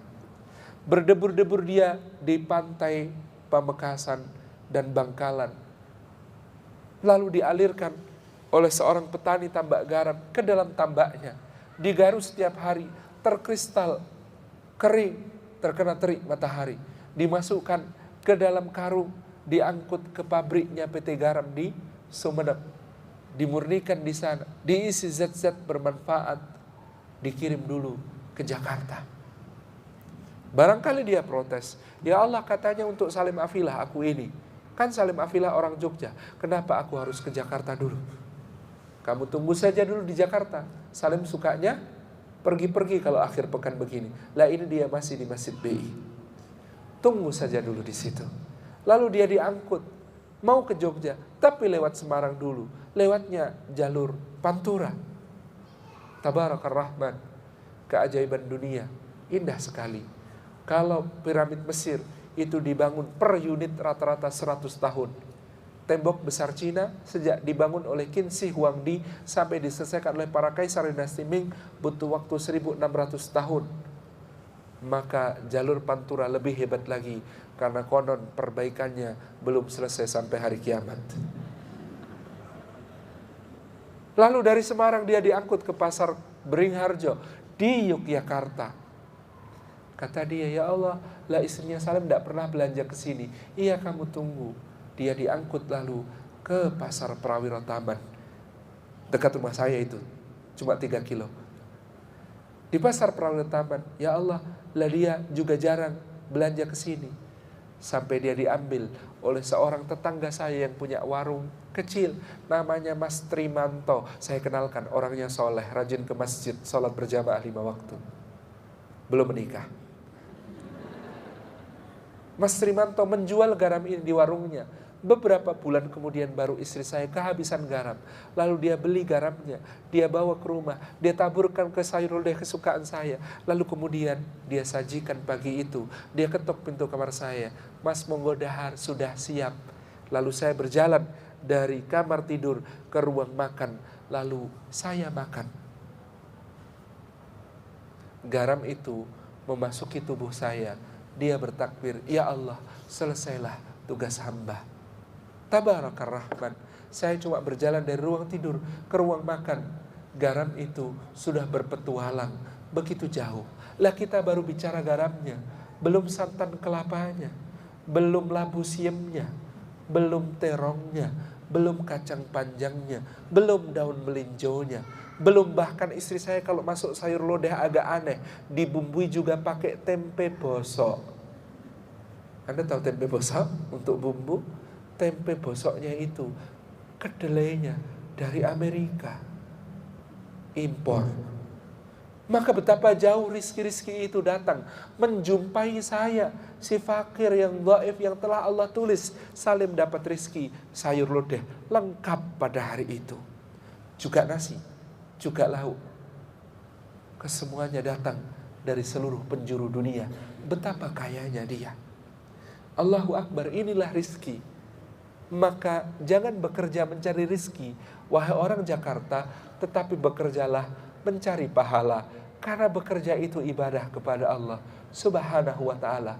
Perkara di mana diletakkan rizki, semakin kejutan. Semoga bahwa Anda orang bertakwa. Sebab orang bertakwa itu wa yarzuqhu min haitsu la yahtasib, diberi rizki dari jalan yang tidak terduga-duga. Maka jangan cari suami yang gajinya tetap, jangan-jangan itu rezekinya tetap juga. Kalau rezekinya tetap, berarti bisa diduga. Kalau bisa diduga, jangan-jangan tidak bertakwa. Tapi menurut saya, memang keliru memahami bahwa rezeki hanyalah gaji. Atau memahami bahwa rezeki hanya berasal dari pekerjaan. Allah itu meletakkan rezeki di mana Dia kehendaki. Tugas kita bekerja. Kerja itu ibadah. Ibadah itu taat kepada Allah. Taat kepada Allah itu mencari pahala. Mencari yang lebih baik kelak di akhirat. Maka ketika bayinya lapar dan menangis, air susunya telah habis dan dia lemah. Dengan sisa-sisa tenaga, Ibunda Hajar berlari ke arah Bukit Saufa. Dilihatnya, adakah orang untuk dimintai tolong? Adakah air untuk diminum? Tidak ada. Lari ke Marwah, balik ke Saufa, lari ke Marwah, balik ke Saufa lagi, lari ke Marwah lagi. Menghasilkan sesuatu itu? Tidak. Karena airnya justru memancar di kaki bayi Ismail alaihi salam atas kehendak Allah. Kalau saya jadi Hajar, kalimat saya pertama mungkin, ya Allah, gak dari tadi loh ya. Sudah bolak-balik di antara Safa dan Marwah, airnya memancar di kaki bayinya. Gak dari tadi loh ya. Tetapi Tabarakar Rahman, mana yang diabadikan sebagai manasik di dalam umroh dan haji kita, yang menghasilkan sesuatu atau yang tidak menghasilkan sesuatu? Ada pembimbing Anda yang waktu umroh mengajarkan Anda dalam manasik, nanti Bu, kalau dekat sumur Zam-Zam, kita ikuti gerakan Nabi Ismail saat air Zam-Zam pertama kali memancar. Gini-gini ya Bu. Ada begitu pembimbing umroh Anda? Bid'ah itu. Kalau sampai ada pembimbing umroh mengajarkan yang begitu. Yang kita teliti, yang kita susuri, yang kita ikuti, yang tidak menghasilkan sesuatu. Lari bolak-balik di antara Safa dan Marwah. Karena itu adalah bukan sekedar bekerja, bukan sekedar berlari, bukan sekedar mencari, tapi ibadah, yakin kepada Allah Subhanahu wa ta'ala. Maka mari bekerja untuk ibadah. Sebab kalau Anda itu sebenarnya bekerja, layak digaji 100 miliar per bulan. Lalu pekerjaan Anda ternyata hanya memberi take home pay selama ini 10 juta per bulan. Anda 100 miliar dikurangi 10 juta berapa? Menabung 999 miliar 990 juta kebaikan di sisi Allah. Tetapi kalau pekerjaan Anda sebenarnya cuma layak digaji 500 ribu, kok Anda bawa pulang 20 juta setiap bulan? Datang pagi-pagi baca koran sambil minum kopi sampai jam 10 sampai jam 11 ngobrolin akik sambil digosok-gosok. Jam setengah 12 keluar untuk makan siang, balik jam 2. Jam 2 sampai jam 4 main bridge di komputer soliter. Jam 4 ngolet sebentar, setengah 5 pulang kantor. Lalu bawa pulang 20 juta. Anda sedang menabung 19.500.000 keburukan dari sisi Allah. Maka yakinlah kalau Anda bekerja bukan cuma itqan, ditekuni sampai ahli, ihsan, melampaui ekspektasi pemberi pekerjaan atau klien, maka Anda juga harus ikhlas. Kalau ikhlas, ikhlas itu balasannya tak terhingga di sisi Allah. Sesuatu yang tak terhingga dikurangi 10 juta masih berapa? Tak terhingga. Sesuatu yang tak terhingga dikurangi 20 juta masih berapa? Tak terhingga. Jadi kalau Anda bekerjanya itu lillah karena Allah, berapapun take home pay-nya, berapapun gaji yang dibawa pulang, mudah-mudahan pahalanya utuh tak terhingga di sisi Allah Subhanahu wa ta'ala. Periksa yang hidupnya terasa sesak sempit. Jangan-jangan Anda kebanyakan gaji. Oh, ini ada cerita, tapi cerita untuk karyawan, bukan cerita untuk majikan. Ada orang menghadap Imam Syafi'i, ya Imam, celaka aku, gajiku 5 dirham sehari, sangat banyak, tetapi rasanya tidak pernah cukup. Kebutuhanku sangat sempit, sangat sesak, tidak mencukupi untuk sehari-hari ya Imam 5 dirham itu. Istriku pun cemberut melulu, marah kepadaku, tak mau menjadi istri yang salehah. Anak-anakku semuanya durhaka, membangkang, membantah, berdebat dengan ayahnya, menyakiti hati. Semua ucapannya, ya Imam nasihati aku. Kata Imam Syafi'i kepadanya, besok sampaikan kepada majikanmu, mintalah gaji 4 dirham saja sehari. Apa? Iya, kurangi gajimu jadi 4 dirham sehari. Lalu dia berpikir-pikir lama, tetapi dia pikir ini nasihat Imam Syafi'i bukan sembarang manusia. Maka dia coba. Dia bilang kepada tuannya, Tuan, kurangi gajiku 4 dirham saja. Sebulan kemudian dia menghadap Al-Imam Asy-Syafi'i rahimahullah ta'ala mengatakan, ya Imam, sekarang alhamdulillah sudah agak cukup sih, tapi ya rasanya sempit banget cukupnya itu. Tapi lumayan, istri saya meskipun cemberut, masih lumayan lah sekarang, ada senyumnya kadang-kadang. Anak-anak juga kadang-kadang disuruh mau meskipun berdebat dulu. Ya Imam, ada nasihat lagi kah untuk saya? Kata Imam Syafi'i seperti sudah diduga. Besok hadap lagi tuanmu, kurangi gajimu jadi 3 dirham. Begitu gajinya 3 dirham, sebulan kemudian dia menghadap mengatakan, ya Imam, Masya Allah, begitu gaji saya 3 dirham, hidup saya berubah. Saya merasa semuanya tercukupi, berlimpah ruah, bahkan bisa sedekah, bisa melakukan berbagai macam kebaikan. Istri saya jadi sholihah, bukan cuma salihah. Kalau saya pergi, dicium tangan saya, dilepas saya, selamat berjuang cintaku. Kalau saya pulang, disambut, abang. Anak-anak saya semuanya sholihin dan sholihat. Kalau disuruh, belum disuruh, sudah berangkat. Kalau mau dikasih tahu, belum dikasih tahu, sudah tahu sendiri. Ya Imam Tabarakar Rahman, apa rahasianya? 5 dirham terasa neraka. Kenapa 3 dirham begitu berlimpah dan terasa nikmat? Imam Syafi'i menjawab dengan sebuah syair yang sangat indah. Jama'al haram ilal halal yukthiruh, dakhalal haram alal halal fabu'thiruh. Dia masukkan, dia kumpulkan yang haram kepada yang halal, dia kira akan memperbanyak. Padahal kalau haram masuk ke yang halal, pasti merusak. Tabarakar Rahman. Dulu ketika engkau bergaji 5 dirham, barangkali yang 2 dirham bukan hakmu, sehingga 2 dirham itu merusak seluruh hidupmu. Ketika kau ambil hanya yang hakmu, 3 dirham saja, maka seluruh hidupmu diberkahi oleh Allah Subhanahu wa ta'ala. Sekali lagi, ini cerita untuk karyawan, bukan untuk majikan. Saya yang punya karyawan, karyawannya ngadu, hidupnya susah, kemudian dia mengatakan, mungkin gajimu kebanyakan kali. Tabarakar Rahman. Mulai hari ini pikirkanlah bahwa setiap yang hadir berupa nikmat Allah ada hisabnya. Maka kalau setiap kali kita memohon kepada Allah akan nikmat, siapkan jawaban. Lebih penting daripada punya apa. Kita dulu ingat waktu kecil minta sama ibu, Bu minta uang 5.000. Apa kalimat ibu pertama?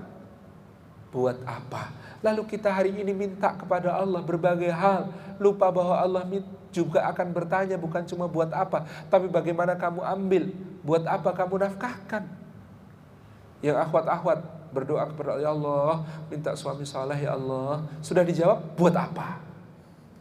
Buat apa suami saleh? Hah? Buat apa? Gak ada gunanya itu suami saleh. Oh, 2 wanita paling mulia di dalam Al-Quran saja, yang satu namanya Maryam, siapa suaminya? Gak ada. Yang satu namanya Asiyah, siapa suaminya? Fir'aun lah. Jadi buat apa suami soleh? Gak ngaruh buat kemuliaan Anda. Iya. Enggak, ini saya bukan ngajari, ya Allah karunia aku suami sedasar Fir'aun. Jangan. Saya hanya hendak mengatakan kepada Anda, menjawab buat apa lebih penting. Kalau Anda mengatakan, ya Allah aku menghendaki suami yang saleh dari sisi Engkau, buat apa? Jawab, ya Allah, agar dia menjaga kehormatanku, menjadi orang yang bisa mengantarkan aku datang ke majelis taklim, menjadi orang yang kemudian akan menjadi apa lagi? Agar aku bisa beramal saleh bersama dia, agar aku bisa kemudian memiliki keturunan yang saleh dan salihat yang akan mendoakan kami kelak dari melalui perantaraan dia. Begitu seterusnya. Jawab buat apanya. Suami soleh kayaknya bagus buat dipelihara di rumah. Jangan cuma begitu. Jawab buat apa. Ya Allah, kayaknya kalau pengajian terus begini, kalau naik Kopaja, naik Mayasari Bakti.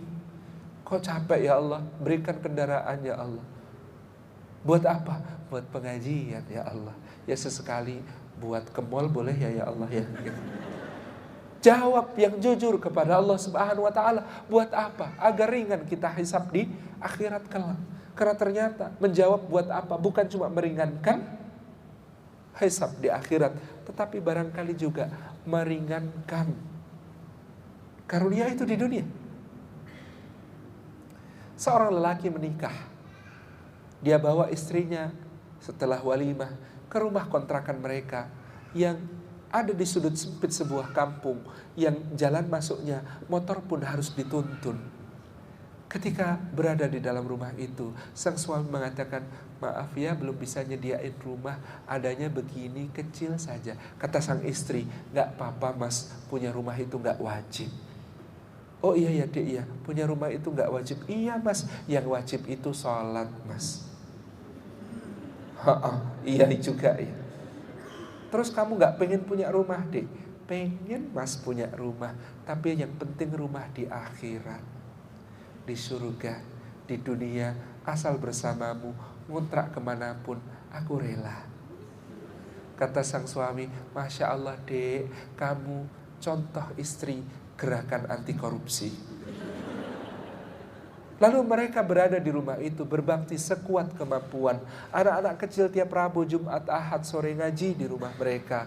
Mentahsin Quran, mentahfidz Quran. Lalu suatu hari anak-anak itu main krayon, menggambar pemandangan seperti diajarkan gurunya di sekolah. 2 buah gunung, matahari di tengahnya, pohon kelapa di sisi kanan, jalan membentang dari ujung, lalu sawah-sawah membentang di sana. Ada burung kecil di pojok kiri. Gambar kita di TK yang sangat standar itu diwarnai dengan krayon di tembok rumah itu. Tepat pada saat si pemilik rumah meninjau rumah itu dan mengatakan, saya itu minjemin rumah, nyewaan rumah buat kalian, bukan untuk dibeginikan. Ngawur ini, rusak rumah saya kalau begini caranya. Anak-anak kecil yang ngaji ketakutan, lalu pulang menangis sebagiannya. Sang istri juga menangis di kamar. Cuma anak-anak kecil ngaji loh, cuma gambar kayak gitu, besok kan bisa dicat lagi. Besok kalau nggak mau ngaji lagi gimana? Takut mereka. Pada saat itu sang suami berdoa, ya Allah, kalau punya rumah itu baik ya Allah, bisa untuk ngaji anak-anak, dan kalau ada yang ngorek-orek tembok nggak ada yang memarahi ya Allah, kami kalau begitu tidak keberatan diberi rumah ya Allah. Maka beberapa bulan kemudian seseorang tiba-tiba datang, Mas, mbok itu dibeli. Saya seneng ya kalau yang beli masnya, pasti dipakai untuk pengajian toh mas, pasti saya kebagian pahalanya. Harus masnya yang beli itu sudah ditawar loh kemarin segini, gak saya kasih. Loh masnya yang saya prioritaskan loh untuk beli. Bu, kalau diprioritaskan berarti ada harga khusus. Ya sudah saya korting 10% jadi segini. Waduh, di korting 10% juga saya baru punya sepertiganya itu bu. Oh enggak apa-apa, bayar aja sepertiganya dulu. Gampang, nanti lunasinya bisa kapan-kapan. Yang penting cepet-cepet aja dipakai, biar saya cepet-cepet dapat pahalanya. Siapa yang menggerakkan semua itu? Allah Subhanahu wa ta'ala. Suami istri itu kemana-mana bersama anak mereka, naik sebuah sepeda motor, kecil sepeda motornya. Padahal mereka, suami istri itu, makin hari makin bertambah berat badannya. Maka kata tetangga, alah mas, itu motornya kalau bisa ngomong teriak mas, merasa didolimi loh mas. Kata sang istri, mas gak usah didengerin, kalau pakai mobil mana bisa semesra ini. Sampai akhirnya sang istri menangis lagi karena tetangga sebelahnya harus cuci darah, diantar suaminya yang juga sudah tua. Lalu pulang kehujanan, di rumah masuk angin, sampai menggigil dan demam 3 hari, tidak sembuh-sembuh. Maka sang istri menangis lagi, ya Allah kasihan, lawang gak ada yang nganter kayak begitu, sudah sepuh semua, anak-anaknya tinggalnya jauh. Ya Allah gimana? Sang suami juga berdoa, ya Allah kalau punya mobil itu ya baik ya Allah, bisa untuk nganter tetangga. cuci darah ya Allah. Sekali-sekali juga untuk ngantar anak sekolah dan ngantar pengajian, juga belanja, juga macam-macam yang lain ya Allah. Kalau itu baik ya Allah, kami rela diberi mobil. Beberapa waktu kemudian, ketika sedang mengisi pengajian di pelosok-pelosok lereng gunung di satu tempat, penduduk lereng gunung itu tiba-tiba ada yang mendatangi pemuda ini, mengatakan, "Mas, ada mobil dijual, harus masnya loh yang beli ini." "Loh kenapa kok begitu?" "Lah iya, ini mobilnya punyanya pendeta sini. Sejak masnya suka ngisi pengajian di sini, pendetanya nggak laku kok." "Masnya tanggung jawab mas, dibeli mobilnya." "Loh kenapa harus saya?" "Iya, biar mobilnya jadi mobil mu'alaf. Kemarin kan mobil murtad itu." Dan mobil itu terbeli juga. Tabarakar Rahman. Hal semacam ini semakin meyakinkan kita menjawab pertanyaan lebih penting dari memiliki apa. Jawab, ya Allah, istri salehah ya Allah, yang hadir kajian di Masjid BI setiap akhir pekan ya Allah. Buat apa? Biar bisa ngaji bareng ya Allah. Cuma ngaji bareng ya udah, ngaji aja. Buat apa jadiin istri? Allahu Akbar, indah sekali menjawab pertanyaan. Ini jam berapa selesai? Masuk asar? Belum. Berapa menit? 10. Oh 7. Baik. Bapak Ibu yang dirahmati oleh Allah Subhanahu wa taala, baru 2 bagian dari yang ingin saya jelaskan tentang membangun kemesraan dengan Allah Subhanahu wa taala seperti yang diresepkan oleh Ibrahim alaihissalam. Yang pertama, bagaimana kita menghayati tadi tentang penciptaan, mensyukurinya dan memohon hidayah Allah. Yang kedua tentang rizki, bagaimana kita menghayati bahwa rizki itu semuanya jaminan Allah. Tugas kita beribadah kepada Allah. Maka bekerja juga adalah bagian dari ibadah. Dan bekerja itu sebagaimana semua ibadah lain, lelahnya pun menjadi nikmat. Karena ada orang yang dapat rizki tanpa bekerja, itu kehilangan sebagian dari kenikmatan itu. Siapa mereka? Contoh, Bani Israel. Ada manna dan salwa turun dari langit untuk mereka. Manna itu lebih lembut dari susu, lebih manis dari madu, lebih sejuk dari salju. Salwa itu daging burung panggang. Saya membayangkan daging burung panggang dimakan siang-siang, minumnya es krim yang lebih lembut dari susu, lebih manis dari madu, lebih sejuk dari salju. Kurang apa coba? Tapi apa kata mereka? Ya Musa, la nasbiru ala ta'amin wahid. Hai Musa, kalau menunya cuma satu macam, kami mana bisa sabar. Mereka kehilangan sebagian kenikmatan itu justru karena, kata sebagian mufassir, mereka tidak beribadah kepada Allah, tidak bekerja sebagai ibadah kepada Allah. Yang lain, penduduk negeri Saba. Penduduk negeri Saba dijelaskan di dalam surah Saba itu ada mereka membangun bendungannya, lalu kebun-kebun di sebelah kiri dan kanan sungai itu begitu melimpah ruah. Mereka kalau panen tidak usah memetik dengan tangan, tidak usah memanjat pohon, tidak usah menggalah buah. Mereka tinggal taruh keranjang di atas kepala, jalan di bawah pohon-pohon itu, buah-buahan berebut jatuh ke dalam keranjang. Ini mereka melakukan perjalanan saja, perjalanan antar kota itu oleh Allah. Tidak usah bawa bekal, mereka diberikan nikmat. Tidak usah bawa bekal, tidak usah bawa pengawal, tidak usah bawa berbagai macam keperluan akomodasi. Mereka kalau jalan di antara kota ke kota, maka semua buah-buahan di pinggir jalannya itu mencukupi. Air jernih yang mengalir di pinggir jalannya mencukupi. Kalau mau mereka istirahat, mereka tinggal merebahkan diri di bawah pohon. Daun-daunnya yang rimbun akan menaungi, menutup mereka dari gangguan binatang maupun juga dari gangguan cuaca dan suhu. Indah sekali perjalanan-perjalanan mereka itu ditempuh tanpa kesulitan. Dan semua nikmat dijamin. Tetapi doa mereka di surah Saba itu, Rabbana ba'id baina asfarina. Ketika mereka disorientasi. Dulunya mereka ketika semangat beribadah kepada Allah, diberi nikmat begitu tidak bingung. Kenapa? Tinggal hidup ini beribadah, nikmat dinikmati. Kan begitu. Tetapi ketika mereka kehilangan ibadah kepada Allah Subhanahu wa taala, mereka jadi bingung, kehilangan nikmat padahal yang sangat nikmat. Mereka kemudian berdoa, "Ya Allah, jauhkan jarak perjalanan kami. Kami bosan kalau jalan kok di mana-mana penuh fasilitas begini. Kami pengennya jalan di antara gurun-gurun ya Allah, yang perlu kemudian membawa bekal, yang kehausan di tengah perjalanan."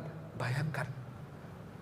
Rabbana ba'id baina asfarina. Itu ketika mereka mulai zalim, mereka doanya aneh-aneh. Ingin merasakan nikmatnya perjalanan di tengah gurun pasir. Ingin merasakan nikmatnya istirahat di oase-oase yang tidak banyak. Karena semua jalan mereka semula itu oase semua. Jadi tidak menarik untuk mereka. Mereka ingin lewat di gurun yang oasenya tampak di kejauhan.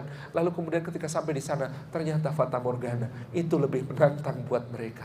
Tabarakar Rahman. Jadi ini Allahu Akbar, sesuatu yang kemudian Allah Subhanahu wa taala berikan dan berikan kepada kita sebagai nikmat. Mari sikapi, selebihnya adalah ibadah dan ibadah kepada Allah. Pekerjaan kita juga ibadah. Anda menjadi karyawan di sebuah perusahaan, datanglah paling pagi, pasanglah senyum yang paling indah kepada kawan-kawan kerja, juga kepada atasan. Kerjakan pekerjaan Anda serapi mungkin. Berikan bonus untuk yang memberi pekerjaan Anda sesuatu yang membuat dia terkejut. Berikan nilai tambah kepada apa yang Anda kerjakan. Sampaikan akhlak mulia kemana-mana. Maka Anda itu mendapatkan rizki jauh lebih banyak daripada gaji Anda. Tapi kalau Anda bekerja dalam suatu amanah dengan mengurangi takaran dan timbangan, mengurangi jam kerja termasuk mengurangi takaran dan timbangan misalnya, dan berbagai macam kebiasaan yang buruk lainnya, rezeki Anda sebenarnya jauh lebih sedikit daripada gaji Anda. Berhati-hati tentang itu. Ini hal yang mungkin perlu kita terus-terusan masukkan ke dalam jiwa kita sebagai sebuah penghayatan. Lalu sudah itu, seperti yang dikatakan oleh Ibrahim alaihissalam, wa idza maridtu fahuwa yashfin. Kalau aku sakit, Allah menyembuhkan aku. Kita hayati itu. Setiap musibah gantinya pada Allah. Dia memberi ganti lebih baik, pahala yang tak terhingga, dan kesabaran itu amal yang sangat mulia, ditakjubi oleh para malaikat yang agung. Kemudian, walladzi huwa yumituni tsumma yuhyin. Merenungkan kematian dan hidup sesudah mati itu membuat tiap detik kita di dunia berharga sekali. Membuat semua sisa umur kita terasa amat bernilai. Karena kita tahu kita akan mati. Dan semua hal sesudah mati itu lebih berat daripada mati. Meskipun mati lebih berat dari hidup. Mati itu lebih berat dari hidup. Karena sakratul maut itu, seluruh rasa sakit dikumpulkan jadi satu. Seluruh daya hidup dicabut dari setiap sel tubuh kita. Tapi yang sesudah mati lebih berat daripada mati. Namanya kubur. Ada yang disempitkan, ada yang diluaskan. Sendiri, sepi, menakutkan, gelap. Maka yang sesudah kubur, ada nikmat kubur, ada siksa kubur. Tetapi setelah kubur, ada yang lebih bikin syok dan lebih ngeri. Namanya bangkit, ba'ats. Jadi, saya itu takjub ada ayat dalam surah Yasin. Orang kafir itu ketika dibangkitkan dia bilang, ya wailana memba'athana mim marqadina. Aduhai celaka, siapa yang membangunkan kami dari pembaringan kami ini. Bayangkan, itu orang di dalam kubur disiksa. Tapi dibangkitkan oleh Allah masih syok. Padahal di dalam kubur disiksa. Bangkit, syok. Maka bangkit itu lebih berat daripada kubur. Yang sesudah bangkit lebih berat lagi. Namanya mahsyar. Ketika matahari didekatkan hanya sejengkal, manusia dibangkitkan sampai tidak peduli kepada yang lain. Keringat panas bercucuran deras dari mereka. Tapi yang sesudah mahsyar lebih berat lagi. Namanya hisab. Kalau di mahsyar keringatnya keringat karena gerah.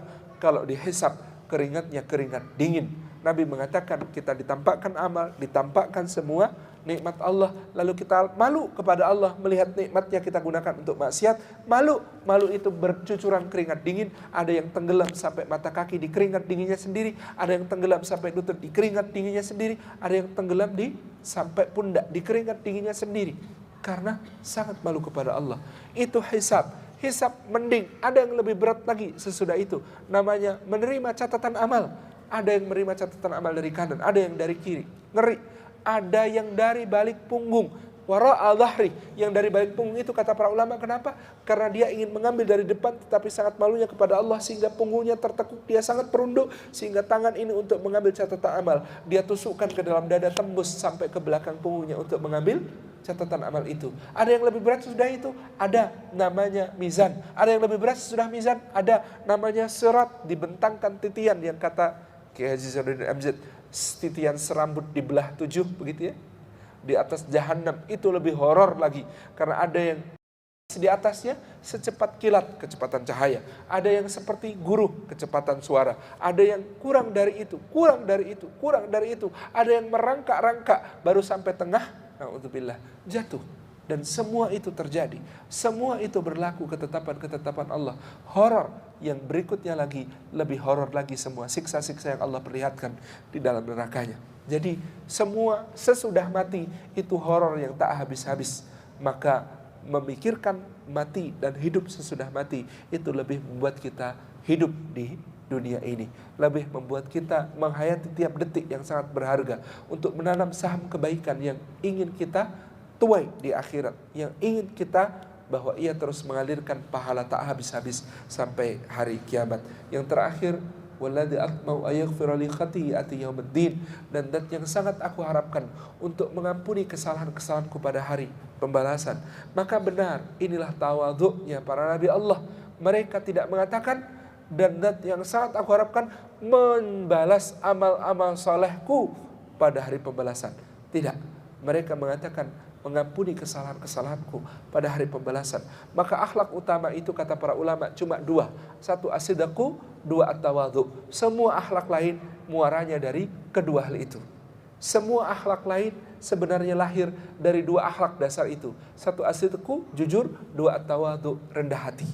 Maka itulah akhlak yang diajarkan Allah kepada para rasulnya. Itulah akhlak yang diajarkan Luqman kepada anaknya. Bagaimana untuk jujur dan bagaimana untuk rendah hati. Amal kita tidak bisa untuk mendapatkan surganya Allah. Sebab amal kita menurut Imam An-Nawawi dipakai untuk membayar nikmatnya Allah saja, tidak impas amal kita itu. Maka kita ini tidak masuk surga kecuali dengan rahmat Allah, tetapi rahmatnya Allah subhanahu wa ta'ala dijemput dengan iman dan amal saleh kita. Dengan begitu kita diajari untuk menjadi hamba yang tawadhu, runduk kepada Allah dan memandang sesama manusia dengan pandangan kasih sayang dan dengan pandangan rendah hati. Tak menjadi orang yang melihat orang lain, huwa afdalu minni, huwa afdalu minni, huwa afdalu minni. Beliau lebih utama dari saya, beliau lebih utama dari saya, beliau lebih utama dari saya. Tak henti-henti. Sebab itulah para nabi yang mengatakan tawaffani muslima wa alhaqni bisalihin. Yusuf yang mengalami hidup yang begitu luar biasa itu, cita-cita puncaknya, ya Allah, matikan aku sebagai muslim, himpunkan aku bersama orang-orang saleh, karena jika tidak aku tidak termasuk di antara mereka. Himpunkan ya aku ya Allah, meski aku tak pantas di antara orang-orang yang saleh. Sulaiman, Rabbi auzi'ni an ashkura ni'mataka allati an'amta 'alayya wa 'ala walidayya wa an a'mala salihan tardahu wa adkhilni bi rahmatika fi ibadika salihin. Tolong aku ya Allah untuk bersyukur, tolong aku ya Allah untuk beramal saleh, tolong aku ya Allah agar amal salehku Engkau ridhoi. Kalau tidak Kau tolong, aku tidak mampu semua itu. Dan tolong aku, masukkan aku ke dalam golongan hamba-hamba-Mu yang saleh dengan rahmat-Mu, sebab tanpa rahmat-Mu sungguh aku tidak layak termasuk hamba-hamba-Mu yang saleh. Bayangkan, ini adalah kalimat para nabi. Betapa tawadhu'nya mereka, betapa runduknya hati mereka, betapa mereka mengerti hakikat diri sebagai makhluk di hadapan Allah yang maha agung, maha mulia. Maka salah satu penanda seorang berkah yang mesra dengan Allah adalah kerendahan hati, seperti yang ditunjukkan Ibrahim, seperti yang ditunjukkan Yusuf, seperti yang ditunjukkan oleh tadi Sulaiman alaihimussalam. Mudah-mudahan Allah subhanahu wa ta'ala menjadikan kita pribadi yang berkah. Mohon maaf saya tidak sempat untuk membawakan buku untuk antum karena tadi pagi langsung berangkat subuh dari rumah dan tidak mampir Proyu, kantor masih tutup, belum buka, sehingga tidak bisa membawakan untuk antum buku. Mudah-mudahan antum bisa peroleh di tempat lain buku lapis-lapis keberkahan ini secuil dari beberapa lapis makna yang kita kupas di dalam lapis-lapis keberkahan kesemuanya. Mudah-mudahan bermanfaat. Mohon maaf atas segala yang kurang berkenan dalam penyampaian kali ini. Saya kembalikan kepada pembawa acara. Assalamualaikum warahmatullahi wabarakatuh.